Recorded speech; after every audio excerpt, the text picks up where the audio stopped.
Thank you for having me today to present my work on the cross-examination of history teaching under apartheid from what I called the other side of power.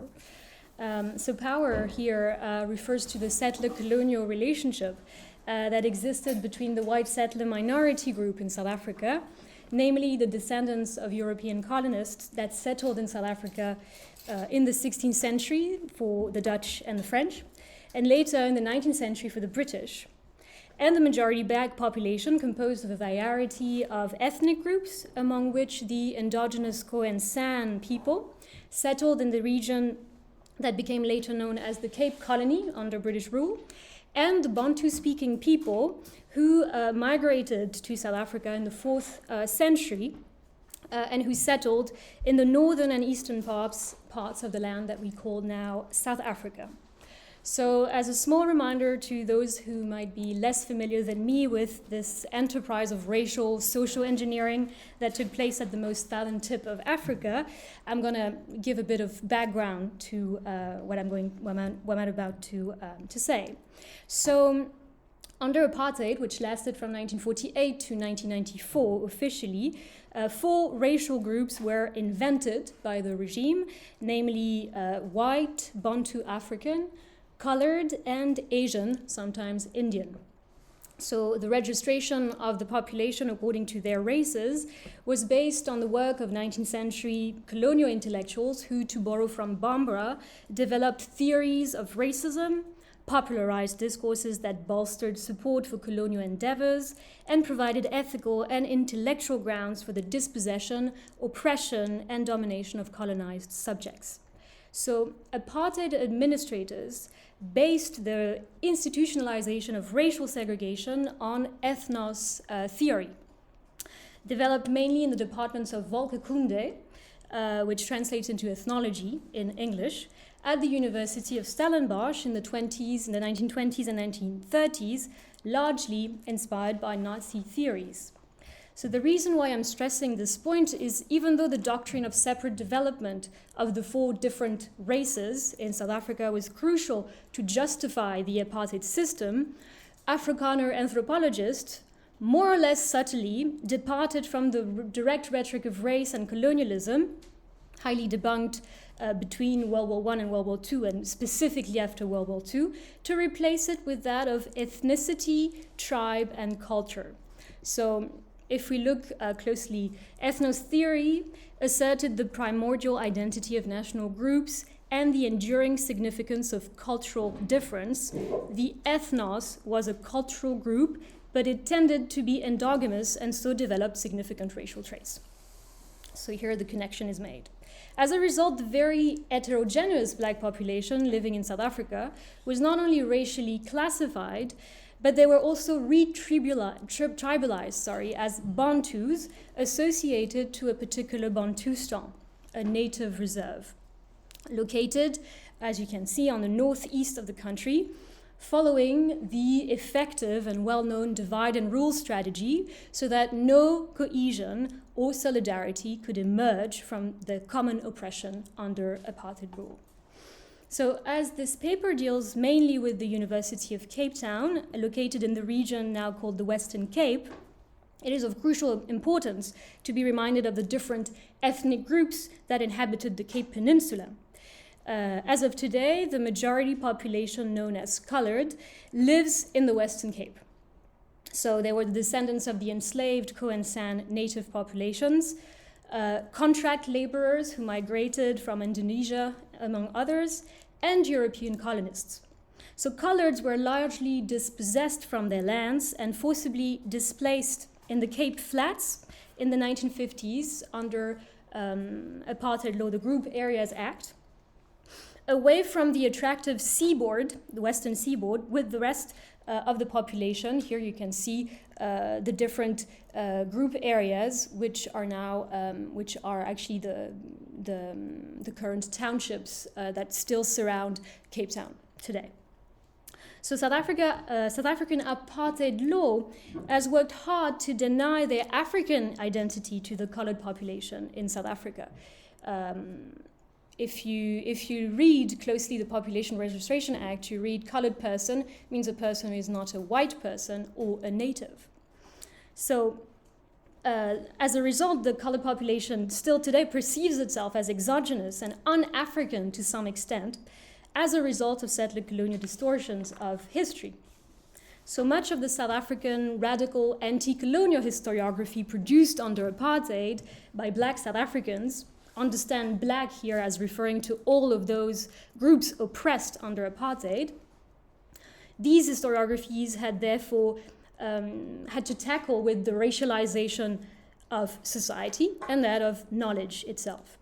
So what this paper is interested in precisely is the relationship between South African universities as infrastructures of power and the production of anti-colonial historiographies outside its walls. More precisely, the paper is interested in examining the role played by history teaching in South African universities in the reproduction of settler colonial ideologies, using as a lens one of the main elements of the pedagogical encounter, examination papers produced by the teacher and Black student and lecturer retrospective testimonies. Hence my title, Cross-Examining, that I intended as a pun, since it will mostly be the students cross-examining their own examination questions. So before I go on, I need to make 3 remarks on the scope and context of this paper. So as John Eric said, this paper actually is extracted from my original thesis, and my overarching aim in the thesis was not so much to contribute to debates on education science or contribute to the institutional histories of the history department and the university itself, but rather to offer an original lens into the evolution of historical discourse under apartheid through curriculum, and offering, in a sense, a reading of a long arching debate, historiographical debate on the decolonization of knowledge in South Africa. So I use examination papers and questions as investigative tools of powerful knowledge, because examined and tested knowledge is the most representative, in a sense, of what counts as knowledge in the university. These are evidence of a selection operated, but I do not claim that they represent the entire pedagogical encounter, of course. At the time of my research, between 2017 and 2022, they were the only consistent traces of history education at UCT. And these examination papers have unfortunately been destroyed in the fire that occurred in 2021 at the University of Cape Town. They were all consigned in the African Studies Library, and they were destroyed along with essential documents of the history of the region. So as a counterpoint to this material limit of the archive, I conducted retrospective interviews with former lecturers and students at the time. And this is partly what I'll be discussing now. So why did I choose this particular tool and this particular place? Well, in the context of student protests at historically white universities in South Africa against the resilience of colonialism, both in the curriculum but also in the institutional culture of these institutions, the debate on intellectual decolonization resurfaced. And a claim made by South African historians on the decolonization of history after apartheid was reasserted here in this paper by Christopher Saunders, where he says, but another reason why South African historiography did not undergo a major decolonial turn in the early 1990s was that such a turn had taken place decades earlier. As we've seen, South African historical writing had begun to be decolonized long before the political decolonization that occurred from 1990. So it seemed proper to interrogate the assumptions behind that claim in line with former critiques that were, of course, made back in the 1980s. One of them is de Kock, And my investigation of the curriculum is quite aligned with what he says here. I do not wish to suggest the absurdity that scholars must confine themselves to the history of their own ethnic group, or that we should indulge in token color mixing, but rather to propose that some serious self-questioning is in order. Most importantly, one must ask to what extent one's work consolidates the pattern of the knowing Western subject for whom the African is an object of knowledge. To what extent does one's own work draw upon unspoken assumptions implicated in prior discourses of colonialism? So major claimants of decolonization were white Marxist academics who had taken part in one of the major revisions of South African history in the 70s, also known as the radical turn, which revised the role of capitalism, the role played by capitalism in South African history. So these academics were either teaching outside of South Africa or in white liberal universities such as the University of Cape Town and the University of the Witwatersrand, among others, which had ambiguous statuses under apartheid. So to capture this ambiguity,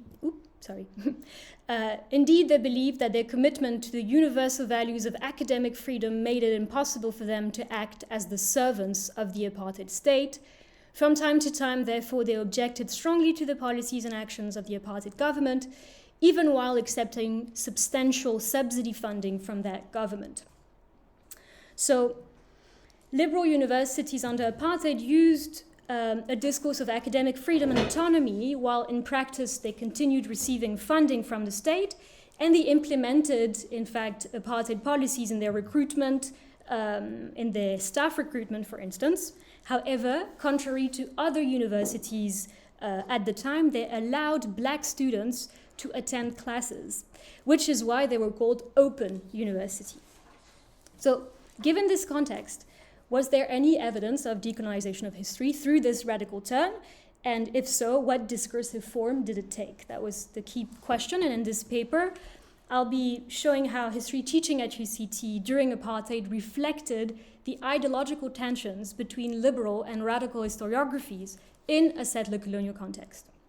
So my paper is structured as follows. I'll start by showing the ambiguities of liberal and radical historiographies in the political context of apartheid South Africa, better to situate the UCT history curriculum within its institutional context, and finally cross-examining that radical history teaching from the perspective of students.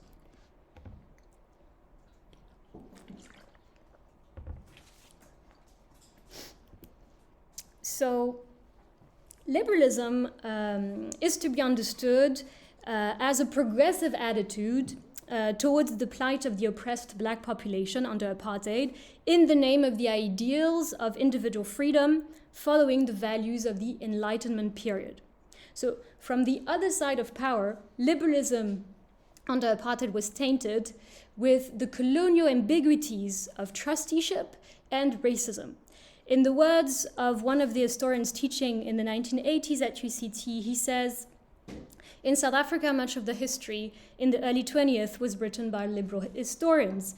These are people who came after the liberal tradition, champions of non-racialism, of humanitarians, of the liberal economy without too much state interference from nation-building Afrikaners. Let the economy work. So non-racialism in this quote refers to the fact that English-speaking liberals in the Cape once defended equal rights for all civilized men, a non-racial qualifying franchise which in theory allowed Africans and coloreds to vote, while also supporting segregation as a protective measure for the natives against nationalism and communism in the beginning of the 20th century. So as true liberals, they did not question the role of capitalism in the genesis of the apartheid regime. Let the economy work. Apartheid was more of a constraint put on the job market because it imposed salaries on, it imposed a barrier of salary. It did not allow the laws of the market to work. So liberal historiography was more of a threat to white Afrikaner nationalist historiographies because they would not reproduce settler myths of empty land, nor would they portray Africans as blatantly racially inferior. Above all, liberal historiography was consistent with a very Anglo-centric view of the world, which championed a narrative of progress and modernity brought about by the British carriers of Western Enlightenment. Proof was the non-racial franchise, particularly in the Cape, where we're located, before being squashed by Afrikaner backward racist interests. So as such, liberal history offered a counter-narrative whose protagonists and audience were European settlers and their descendants in Africa until the 1960s. Radicalism, on the other hand, has competing understandings, of course, in South Africa, but it's mainly associated with Marxism and materialist interpretations of history. Marxist ideas started to spread in colonial Africa first in settler societies with urban proletariats located near coastal areas, which allowed for the diffusion of political propaganda in the beginning of the 20th century. And black teachers played a crucial role in this, in the spreading of Marxist ideas, particularly in the Western Cape, where a strong radical tradition developed to resist land dispossession. The Land Act of 1913 that you see up. This is strange. This is not the right. Okay, it's not in the right order, but you understood the movement here. Black teachers, yes, developed, yes, a strong resistance tradition to these restrictions on land and then on the franchise. And actually, the teaching profession was one of the few prospects for black intellectuals.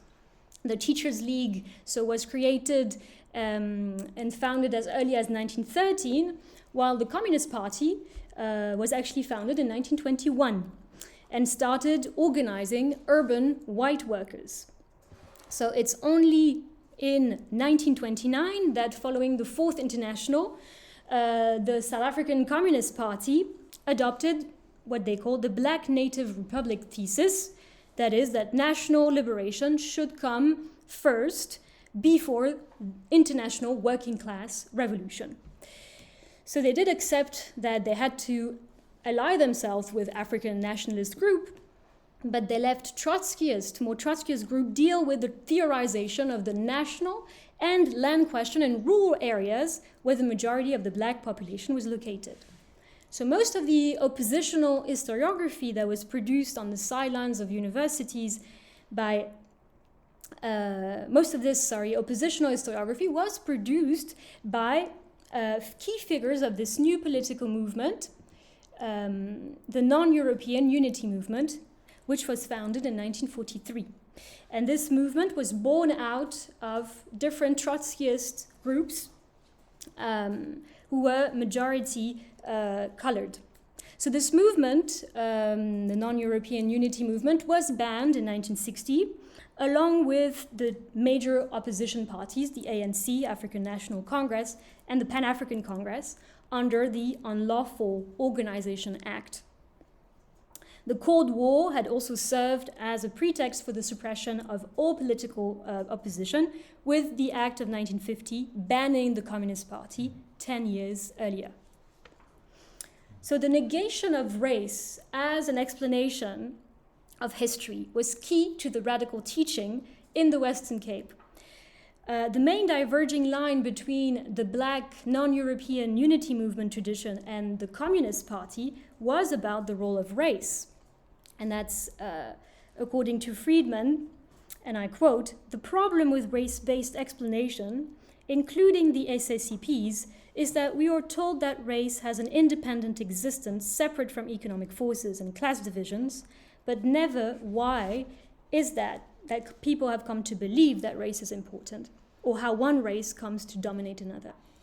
So that's why in the new production, intellectual liberation from mental slavery was actually key to the development of the movement, and it was spearheaded by teacher activists such as I.B. Tabata, who wrote in 1950, 1959, Awakening of a People, Education for Barbarism.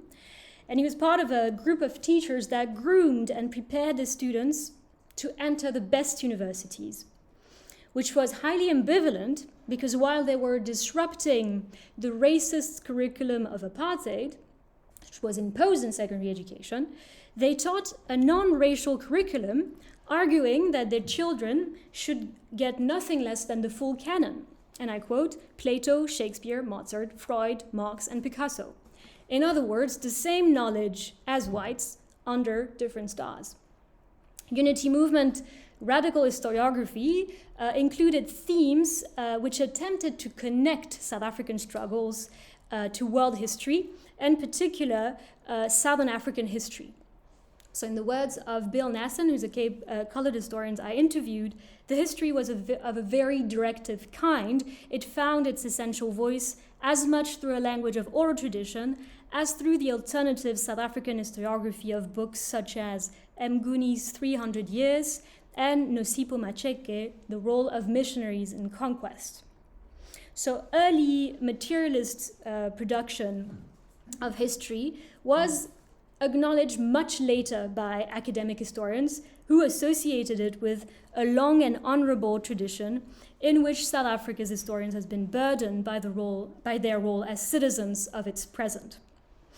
But their work, of course, here you see a sketch of Colin Bundy's notes, who was a historian at UCT, and he acknowledges as one of the sources of the new history from below that stemmed from the liberal university. He recognizes this influence. But between 1960 and 1980, you'll see that it did not reflect that much. So it's in the context of the Soweto Revolt of 1976 that South African radical academic history, the revisionist radical new school that you see here, became increasingly involved in the production of oral histories and social histories from below. The history workshop at the University of the Witwatersrand is located near the epicenter of Soweto, and it became it's not haphazardly that it became the major producer of radical historiography from the late 1970s onward, and Weiser is still one of the leading research institutions in the field today. So Soweto refers, of course, to the revolt of school children against the imposition of Afrikaans as a first language in African schools. These children were heavily influenced by the Black consciousness movement, which was born in the University of Natal Medical School in 1968. BCM, Black Consciousness Movement, promoted Black empowerment through liberation of the mind. The most potent weapon in the hands of the oppressor is the mind of the oppressed. And a new rallying definition of Blackness, which incorporated all of the oppressed, African, Indian, and coloreds. So BCM was born at the turn of the 1960s out of frustration with white liberal and radical discourses. Because these perspectives in their mind did not incorporate the lived realities of racism. Steve Biko, the leader of the BCM, regularly denounced the intellectual arrogance, and I quote, of white people that makes them believe they are divinely appointed pace setters in progress. So the Soweto Revolt triggered a huge boycott of schools, a series of state emergencies in the 1980s, an increased political repression, and an impressive number of casualties. You see here images from this June 16, the walk of school children to the city center of Johannesburg while the workers were staying at home. The seeds of the Soweto Revolt spread to the Western Cape and UCT campus in the late 70s. And in the words of one of the historians teaching in the 1980s, UCT was primarily a liberal institution that became increasingly, perhaps, this used to be called Moscow on the Hill, especially the history department. The Marxist radical English historian was the most hated figure by the Afrikaner nationalists. So how did UCT position itself with regards to these alternative radical discourses? This brings me to my second part. I'll stay here. So I'll start with the institutional context and I'll look at the the content a little bit more, and then move on to the students. So the development of history as a legitimate discipline within South African universities occurred in the early 20th century. The chair was created in 1903, and it must be understood within the broader comparative context, of course, of the institutionalization of disciplines in the 19th century. So in a similar fashion to their Australian and Canadian counterparts, South African universities began to gradually include local content in their history syllabi, though it remained largely based, so in the beginning of the century, of course, on textbooks produced by English-speaking settlers with strong racist biases, and it was not really considered as real history in the eyes of those who taught it. It's a trend that endured well in the 1930s and probably beyond. The history curriculum up until the 1930s and 40s centered on European history, medieval and modern, and their staff remained almost exclusively composed of white males who, with a few exceptions, had received their MA and PhDs in the United Kingdom and the United States. So at UCT, the syllabus was relatively cast in stone until the 1970s. The professor held the chair of history in an academic department, and he was also the head of department, and he was to have the last word on what may be taught. It was thus the department that was in charge of selecting curriculum and controlling whether it fitted the requirements. So it was not only until the 1980s that universities such as UCT started to have rotating heads of departments to mitigate the arbitrary power of one individual over the discipline. So while there were only 2 HODs for nearly 5 decades, you had British-born Eric Walker and Harry Mandelbrot. There were 5 different ones from 1960 to 1991, which is the period I studied. The responsibility of selection of curriculum content shifted instead to individual academics as course conveners. The teaching and place of South African history in the department and the curriculum was very reduced compared to European history. It represented about 25% of the undergraduate curriculum since 1918. So Jean van der Poel, who joined the staff in 1938 and throughout her university career mostly taught European history, would have claimed in retirement, and I quote, never to have found South African history important or really interesting. African history as a subject was not taught at all in South African universities until the 1980s, with the exception of UCT. So the 1960s had opened new avenues for white intellectuals who began to pay attention to the Africanist debate. In 1964, actually, UCT was the first university in South Africa to introduce a non-qualifying course in African history. It was Harry Mandelbrot's successor as head of department, Eric Axelsen, who introduced an outline of African history. So interestingly enough, you noted, I said the course was recognized as other than a first qualifying course, which meant it did not entitle the candidate to enter the 2nd or the 3rd year in history. It did not qualify him, he had to take European history. Furthermore, this course excluded South African history from its syllabus. So there are a few reasons why that may be. The main one was linked to institutional politics in the 70s. There were concerns, of course, that the African history course would poach students out of the South African history course. And many academics within the faculty questioned whether African history was real history, was even a discipline after all. So as Howard Phillips, who's now an emeritus and who I had the privilege to interview, told me, part of the agreement was that African history would start north of the Limpopo.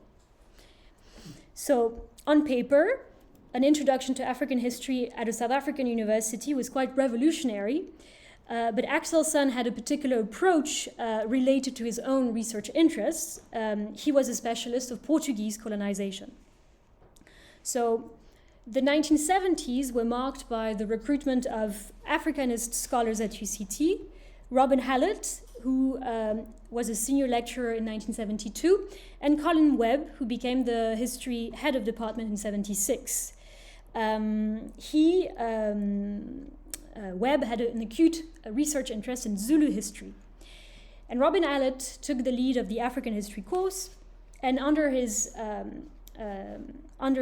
charge, the course changed in content and style completely. It became, in the words of Howard Phillips, a magnet for students eager to learn about Africa at a time where apartheid isolated South Africa from the rest of the continent, in, of course, a severe context of censorship and repression. The course quickly rivaled the department's centerpiece, a first-year course that was called The Outline of the History of Western Civilization, which Eric Walker had designed back in 1923, and to which students subsequently referred to as From Adam to Adolf. So South African history teaching in the history department was considered much more traditional by the younger generations of historians who came to teach in the department in the 70s. Indeed, from 1966 to 1981, it was Arthur Davey that oversaw this course, and Davey was an archivist turned historian, gifted, says Phillips, with encyclopedic knowledge of the South African settler colonial history since the arrival of the Dutch in 1652. His work reflected that of a Rankian scholar focused on the truth of the archive. His influence on the content could also explain why radical themes remained on the margins until the 1980s. He stood in as head of department on multiple occasions, and therefore one could assume played a very powerful part in establishing the curricula. Among the committed Africanist lecturers in the staff, we find Christopher Saunders, who taught both in African and South African history during the 70s and 80s, and Patrick Harris, who lectured in African history from 1975 to 2000, with a keen interest in labor history and social anthropology. So from the mid-80s, there's an acceleration of the changes that had been initiated in the previous decade, and Phillips associates that with multiple factors, which were, of course, the growing influence of this new generation of staff, a more flexible academic framework, as I mentioned, the impact of changing intellectual trends in Europe and the US, and the ongoing revolt against apartheid in the country at large. Throughout the 70s, the rift which was created between liberal and radical interpretations of South African history became somehow embodied institutionally by the departments. Indeed, a department of economic history was created as a separate entity between 1980 and 1991. So it does not exist anymore, it dissolved in 91. This department had a more radical, romantic reputation, apparently, attracting student activists in particular, while the history department, which was more my object of study, remained the home of the liberals. So it would be much more, undoubtedly, it would be much more to the economic history department than the history department that UCT owed its nickname of Moscow on the Hill, as the following examination of the history curriculum will show. So, I don't know how I'm doing with time, so I'll try to... Another 20 minutes or so? So, what I did through my research is to conduct a quantitative analysis of examination questions through 3 decades. And as you can see, circled in black, radical historiography, referring here to 3 tendencies: radical revisionist, radical Africanist, and radical social history from below, gradually started to become integrated and even dominant in the history curriculum by the beginning of the 1980s. So I'm just showing you what the papers looked like. This is a paper from 1990, and a bit of the themes that by the end of the 1990 you could see appear, and that was quite representative of what was happening. So a strong study of the state role in the industrial order, an attention paid in the teaching of the South African liberation movement under apartheid. They started looking at what the African National Congress, and African National Congress appears in the exam questions, but only the ANC, no other organizations. It's very centered around around that. And also, well, radical history, studying the structures and the mode of production and how workers, unskilled workers, were actually fed to the gold mining industry. So you see here that those historians were integrating the idea and critiquing British imperialism and its role in bringing about apartheid. So keeping up with, and the last one perhaps is also interesting, the British government did not do enough for black interests between 1902 and 1910, but what they actually achieved should not be underestimated, and it cannot legitimately be alleged that they were unconcerned. Do you agree? So debating the, in a sense, liberal discourse as allyship was part of the questions that you could see in 1990.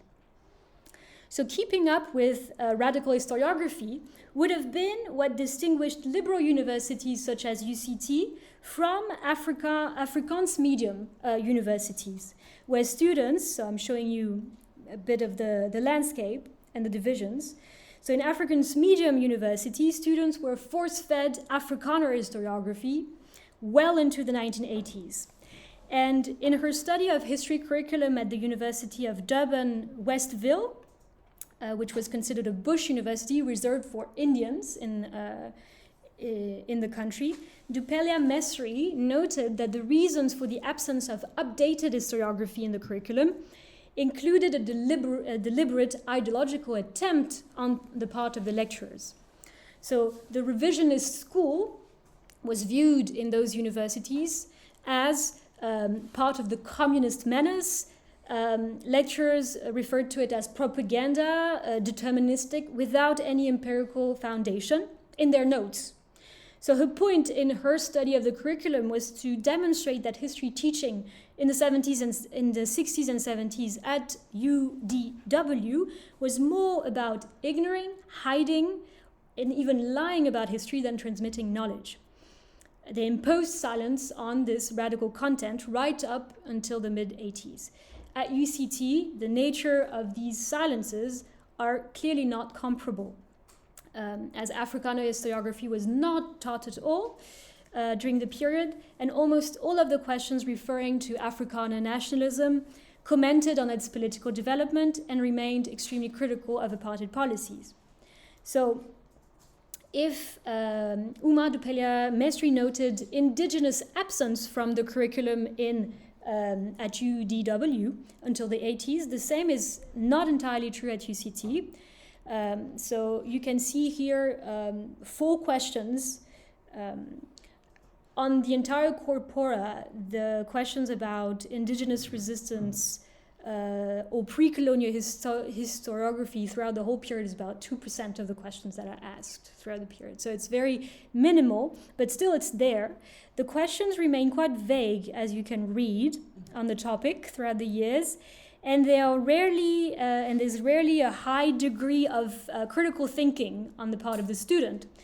So using Bloom's taxonomy, I classified the questions according to the guideline that was given. Here you can see most of it is about understanding, accounting for what happened and explain why. And only one question that asked to critically assess, evaluate the content.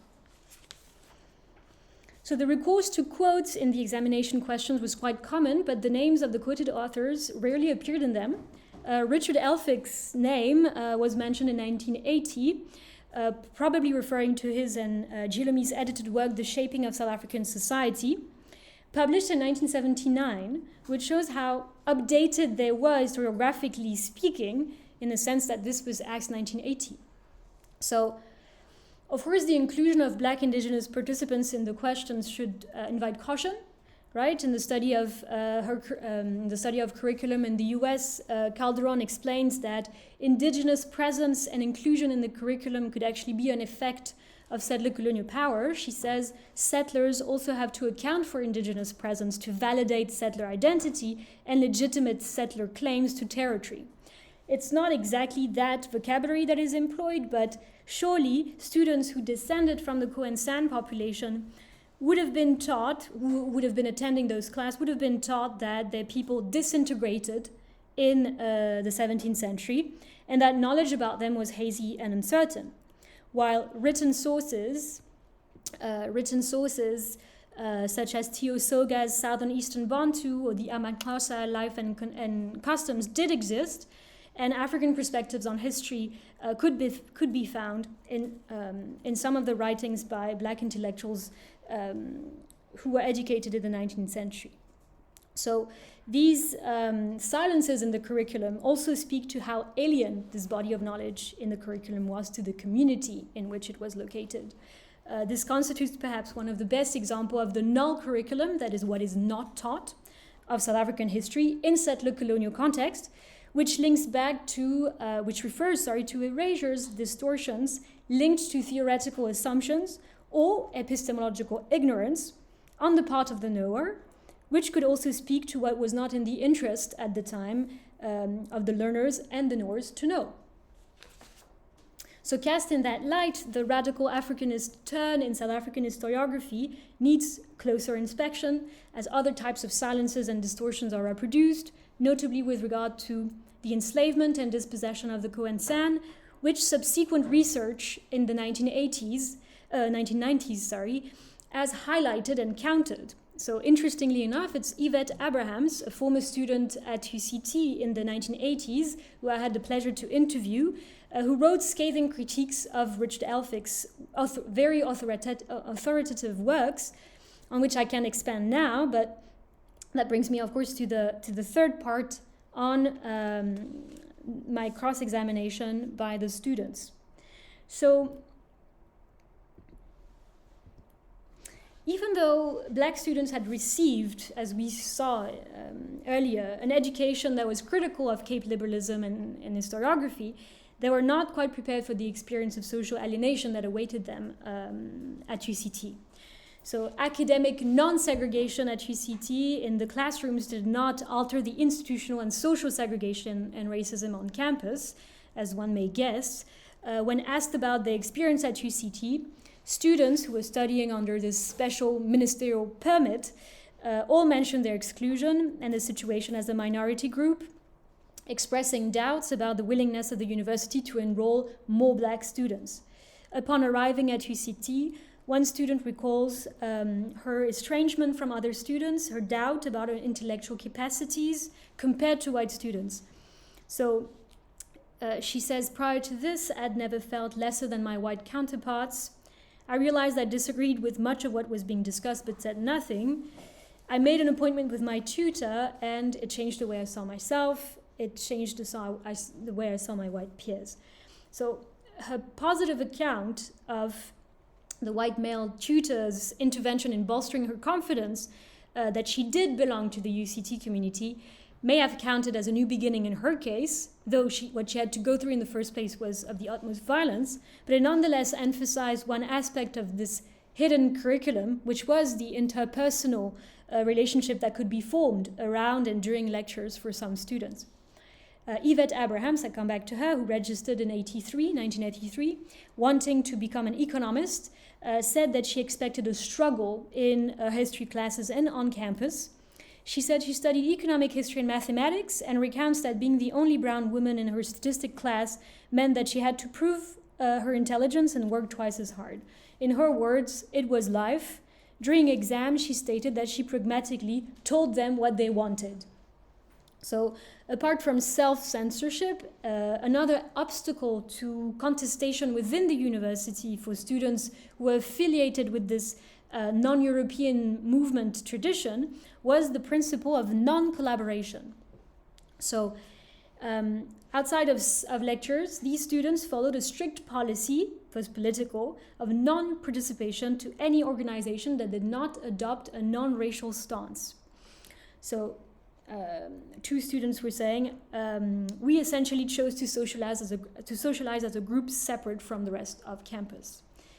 In white universities, student structures enjoyed greater space for their activities. But the main one was the National Union of South African Students, who was mainly composed of white liberals and radicals. And this NUSAS, National Union, was antagonized on campus by these policies of non-collaboration.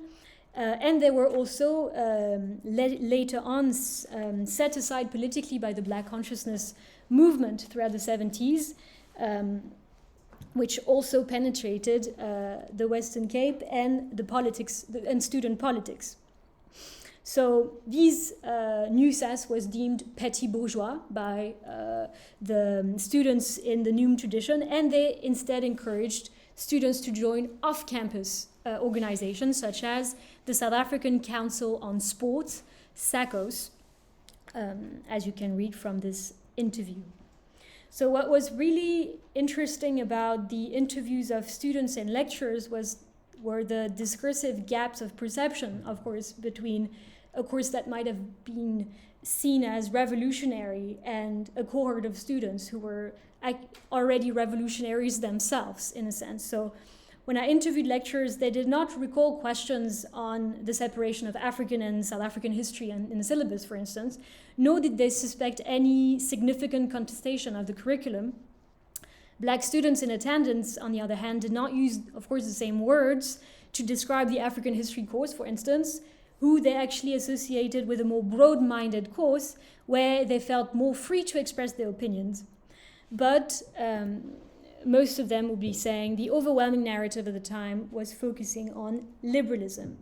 And to Black students, liberalism, again, definitely did not mean allyship. It was marginalizing and threatening.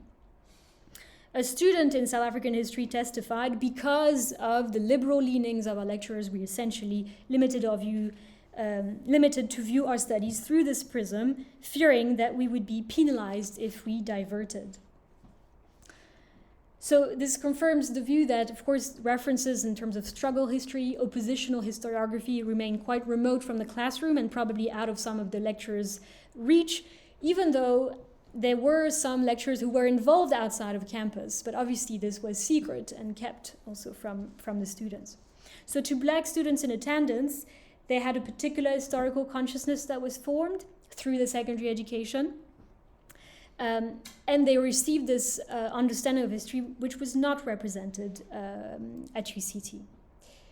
So though popular struggle history was later criticized for its political aims and its lack of sophistication compared to the work of academic historians on South African political economy, it presented Black students with alternative content on which they could compare notes, and most importantly, an analytical framework which posited South Africa and Africa within the scope of world history, which more often than not which actually was not the focus of radical academic historians who targeted 19th century and 20th century pre-industrial and industrial periods in their writings to explain the origins of apartheid so as to best dismantle it. So one student recalls that she had read about the Cuban Revolution, the biography of Che Guevara, and what was going on campus was that most of the students were actually completing their history lessons through clandestine reading groups. So this was quite interesting to see the variety of their readings, of course, at the time, ranging from the Western Marxist canon, Marx, Engels, Lenin, but also an emphasis on Russian revolutionaries, and Maoist literature to some extent, to globalist historian, as you can see, Basil Davison, Barrington Moore, Eric Hobsbawm, and more broadly, authors that we may also associate now with the Black radical tradition, W. Du Bois, Walter Rodney, Frantz Fanon. But also those left-wing journals, right, the Radical Political Economics, New Left Review, etc. So, of course, resistance and contestation within the university was deterred by the context of censorship and political oppression, but there were books, even though they were banned, they were accessible for academic purposes at the UCT library during apartheid. This is where the role of the university is interesting in the way that it concentrated and allowed a form of circulation of those works undercover. So lecturers could access it by filling in a register, and it was not so tightly policed and monitored as one one may think. So it depends, I guess, for whom. So Howard Phillips was telling me that in his first year as a lecturer, he set up a question when he was lecturing on From Adam to Adolf. If you look at the exam paper, there is a quote from the Communist Manifesto.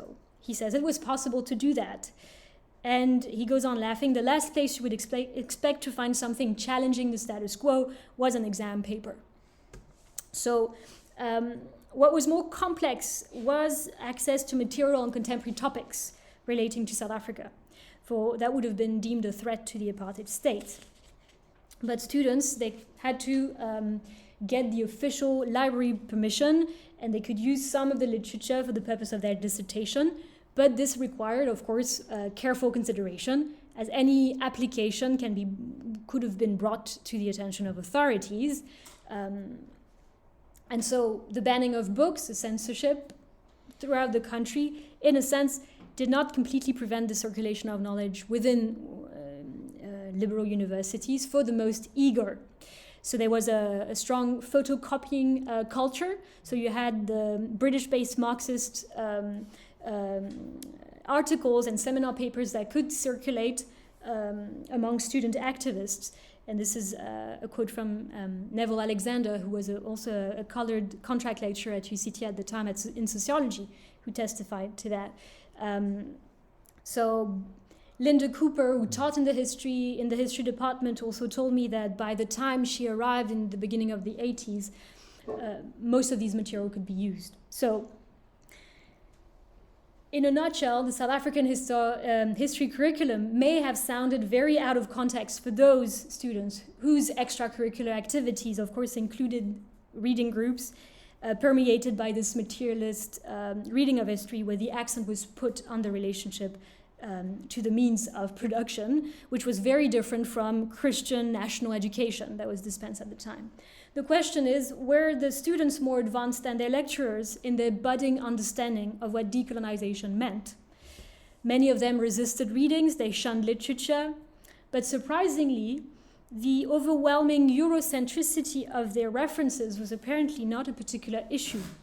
What was more frowned upon was rather which Marxist strand you were associated with at the time. So on the whole, the opinions about UCT as an institution remain quite contrasted, in the words of those students I interviewed. And to borrow from Phillips, who did partly write the history of UCT, it was between collision and collusion. One of the students was saying, they may not have performed their function satisfactorily all of the time, but they did their utmost best to press students to excel, often setting demands which were much higher than required. While another one would say, despite the permit system, I do not think the university actively sought to encourage such students to attend. Even though it was demeaning, it would have been the more progressive thing to do. So just a word of conclusion. So surely the radical Africanist turn was perceived as contestation from within, which translated discursively in curriculum content. The permeation of radical ideas, the consensus on Africanism, in a sense as a prism to study history, constituted a threshold and a platform of resistance for most academic historians teaching African history at UCT. The integration of radical historiography was also responding to internal institutional dynamics and the evolving political context, notably after the Soweto Revolt of '76. Teaching the history of the South African liberation movement could be actually considered as a rather bold enterprise in the curriculum.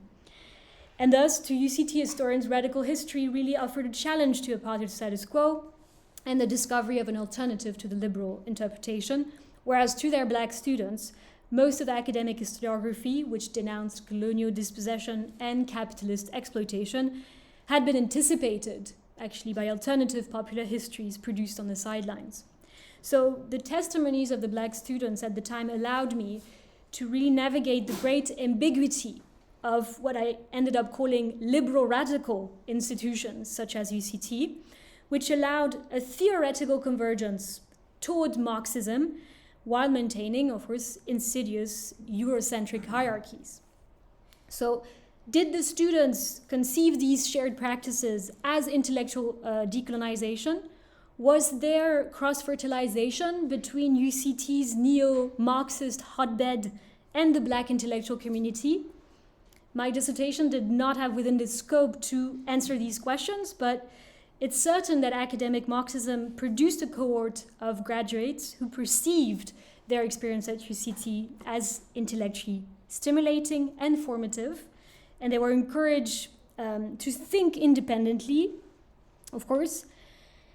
But the alignment of these students with their lecturers would have to be, of course, measured against the testimony of students who came from more rural backgrounds, for instance, in the 1980s, ones that Black lecturers such as Bill Nasson told me said were in need of more academic bridging, not only to catch up with their peers, but also against the blind spots of academic Marxism in South Africa as a whole. Thank you.